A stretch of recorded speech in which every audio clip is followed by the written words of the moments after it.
Subaru is a known maker of tough off-roaders and adventure-thirsty cars, and by far, many of their production vehicles have really held up to the expectations.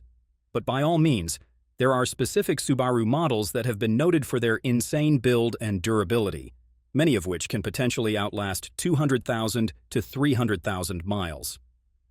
Hello everyone, this is Scott from CarlandTV. It's time to get in the front seat as today, I am about to show you some of the most reliable cars that Subaru ever built, and explain what makes them almost unyielding. Before I start, I would really appreciate it if you would push those buttons below, the subscribe button, the notification bell, all of them. This is not necessary, but those little clicks help a brother out. Plus, it pushes me to give you more valuable car-related content on your screen. Now buckle up, and let's get back to the video. Subaru Legacy, 2020 to 2021. The Subaru Legacy is one of those sleepers that just quietly does everything right. It's not going to win you any street cred at a car meet, but if you're the kind of person who wants a dead reliable all-weather daily that'll get you through 200,000 miles plus with barely a hiccup, this thing delivers. Under the hood, you've got two engine options. The one most folks are going to see is the 2.5-liter FB25D Flat 4, which is Subaru's bread-and-butter motor. It's naturally aspirated, makes about 182 horsepower and 176 pound-feet of torque. And yeah, it's not going to light your hair on fire. But it's solid. Direct injection, timing chain, and no nonsense. As long as you're changing the oil with good synthetic every 6,000 miles or so, this thing should run with zero problems. It's smoother and quieter than the older FB engines, and doesn't suck down oil like those early 2010s models did. Keep your PCV system clean and the intake decently free of carbon, and you're good to go. Now, if you want something that actually moves, you go for the XT trims. They get you the 2.4-liter FA 24 Turbo Flat 4. I can consider that motor a little beast. It yields 260 horses and 277 pound-feet of torque, and it comes on strong and smooth. It's not a screamer, though, since it's built for mid-range torque, which is what you want in a sedan like this. It has a closed-deck block, integrated exhaust manifold, and conservative boost, so this thing is really engineered to last. Both engines are mated to Subaru's Lineartronic CVT. Specifically, it's TR580 for the NA engine and TR690 for the turbo. Look, I get it, and I'm going to repeat it once more. CVTs have a reputation, but Subaru figured this one out better than most. It's chain-driven, has a real torque converter up front, and doesn't feel like a rubber band when you step on it. You change the fluid every 60,000 miles and it'll hold up. I've seen these things with 150,000 plus miles and no slipping and no codes. Similar to other Subarus here, the real backbone of Legacy is the Subaru Global Platform. It's way stiffer than the old chassis. That means the car doesn't flex, which keeps the ride quiet, the structure solid, and the suspension from wearing out prematurely. You notice it most when you're on crappy roads. The car just soaks it up without feeling like it's coming apart. It also helps in crash safety and keeps the thing feeling tight even as the miles stack up. The suspension setup's old school, and that's a good thing. It has McPherson struts in the front, double wishbone in the rear. It's tuned more for comfort than corner carving, but it doesn't wallow like some squishy sedans. It just rides clean and smooth, and there's no overcomplication with air rides or active dampers.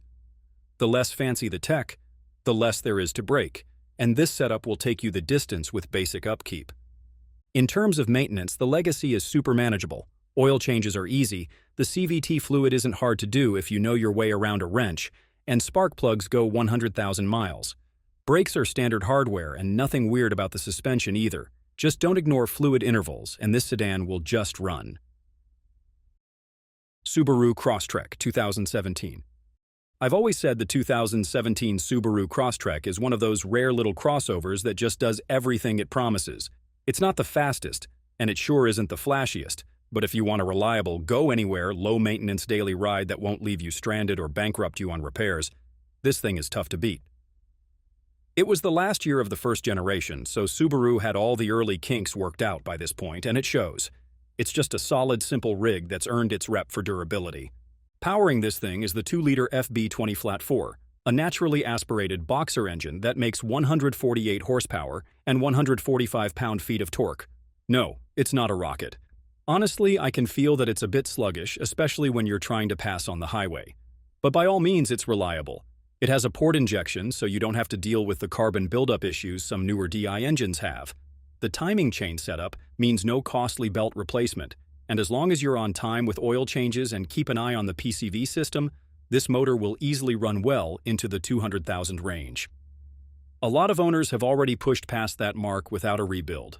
You could get it with either a 5-speed manual or Subaru's Linear-tronic CVT. I've driven both, and here's the deal. The manual is fun, but it's geared short, so you'll be buzzing a bit on the highway. The CVT is smoother and better for gas mileage, but it's not everyone's favorite. It can drone under hard throttle and doesn't respond as quickly as a traditional auto. That said, the CVT in this car is a chain-driven unit with a torque converter, and it holds up well if you change the fluid every 60,000 miles or so. Subaru doesn't list that service officially, but trust me, it's worth doing. I've seen too many people skip it and end up with a cooked trans. Now, where this Crosstrek really shines is its all-wheel drive. Subaru's symmetrical all-wheel drive system is the real deal. It's full-time, always active, and mechanically balanced. No slip and react here. It's just a solid grip all the time. Whether you're driving through deep snow, pouring rain, or loose gravel, this thing keeps you planted. It's one of the few small crossovers in this price range that can legitimately handle light off-road work without flinching.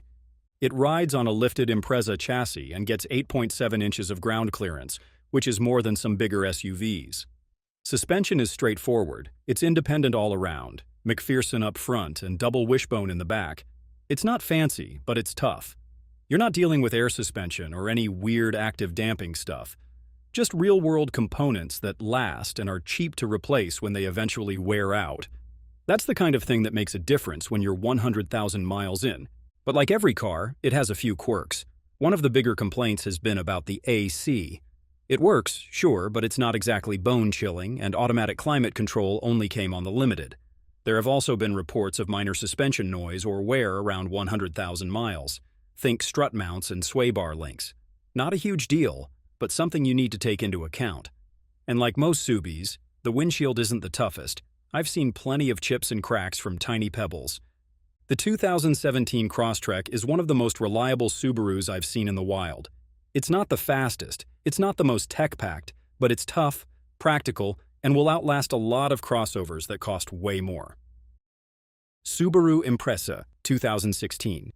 The 2016 Subaru Impreza is one of those cars I keep coming back to when people ask me for a reliable, practical, year-round daily that won't cost a fortune to own. It nails the basics as well, especially if you're living somewhere with sketchy winters or crummy roads. Being the last model year of the 4th gen, Subaru had worked out most of the flaws of its predecessors, which makes this one a smart buy on the used market. Every 2016 Impreza came with the same 2-liter FB20 flat-4 engine. It's a naturally aspirated boxer motor, pushing out 148 horsepower and 145 pound-feet of torque. It's no torque monster, and you'll feel that when you're trying to merge or pass at highway speeds. Yes, it can be sluggish, but this engine is simple and proven. It uses port fuel injection, so you dodge the carbon buildup issues found on later DI-only setups. It has a timing chain, not a belt, so you skip the big 100,000-mile service. Keep the oil fresh, watch the PCV system, and this engine can do 200k plus easily. Transmission-wise, you had two choices, a 5-speed manual or Subaru's Linear-tronic CVT. The 5-speed is reliable and a little more fun, but it's geared short. You'll be spinning higher RPMs at 70 miles per hour, which hurts fuel economy and can get a little buzzy. The CVT is what most buyers end up with. Now, Subaru's early CVTs had some growing pains, but by 2016 the TR580 unit had matured quite a bit. It's chain-driven and has a torque converter, so it's smoother and more durable than the belt-driven garbage in some other brands. That said, it still drones under heavy throttle and can feel lazy. If you want it to last, change the CVT fluid every 60,000 miles. Subaru doesn't list it, but trust me, that fluid isn't a lifetime. The symmetrical all-wheel drive is standard across the board. That's one of the main reasons this car is so damn good in bad weather. You're not dealing with a reactive front-wheel drive system like most compacts. Subaru's setup uses a center diff with active torque split, so power's constantly going to all 4 wheels. It grips in the snow, holds steady in the rain, and doesn't make you second-guess driving in bad conditions. For folks in northern states, it's one of the best things about the car. The suspension is solid, too. You've got McPherson struts up front and a double wishbone setup in the rear. Of course, there's nothing fancy, but it works. It rides smooth, handles decently for a compact, and holds its own on rough pavement. That said, some owners have reported premature wear on rear struts and bushings, especially in areas with heavy salt and rough roads. It's not a design flaw, but it's something to check if you're buying used. Fortunately, parts are cheap and easy to replace. Moreover, there are a few things you'll want to look out for. Some owners have reported issues with premature brake wear and occasional electrical hiccups, such as battery drain or radio glitches. Also, the paint quality isn't the best. Its chipping and fading show up early on some models, especially in darker colors. But yes, it's not a deal breaker. As far as I'm concerned, the 2016 Impreza is a car that was built with real-world longevity in mind. It's not something that's going to make you fight for every repair. Subaru Forester, 2019 to 2021.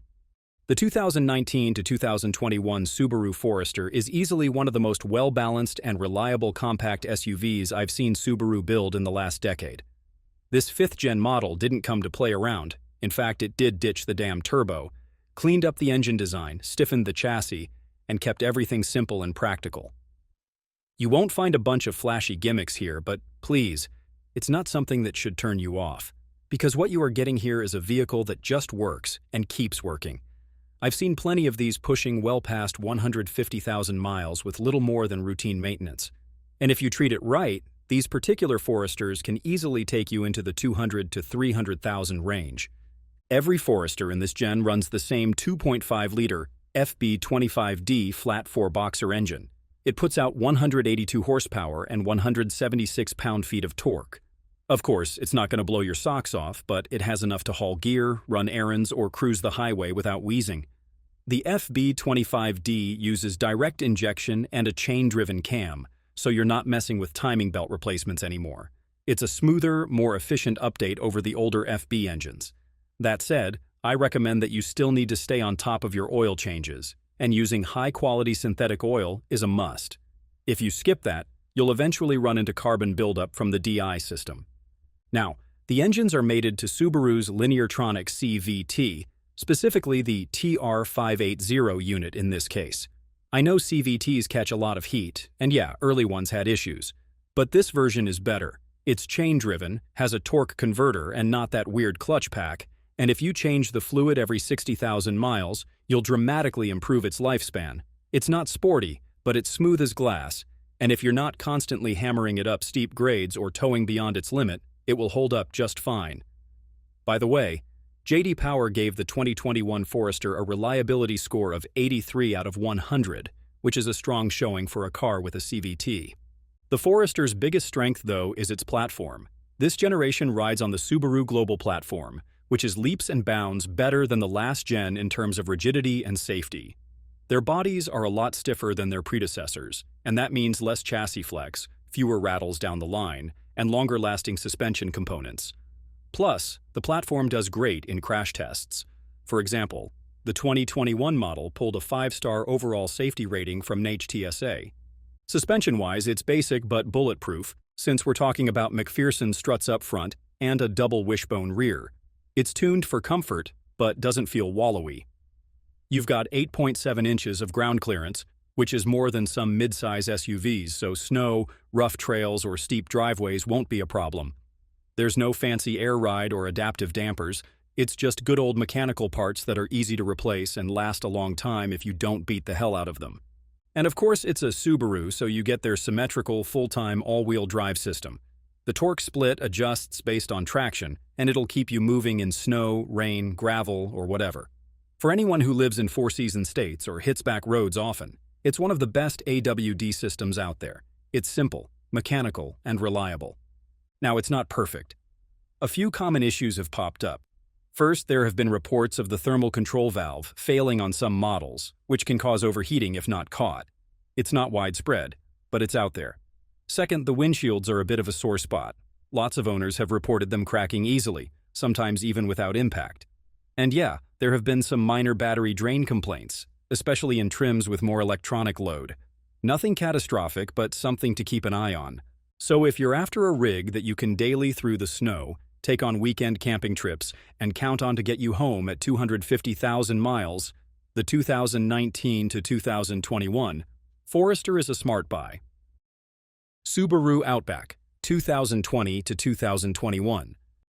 I've driven and worked on enough Subarus to know when they've nailed it, and let me tell you, the 2020 to 2021 model years of Outback is one of the most solid builds they've put out in years. This thing isn't flashy or trying to be something it's not. It's a well-engineered, dependable, and damn near bulletproof wagon that'll take abuse, rack up miles, and still ask for more. Subaru took all the stuff that worked in older models and finally tightened up the stuff that used to go wrong.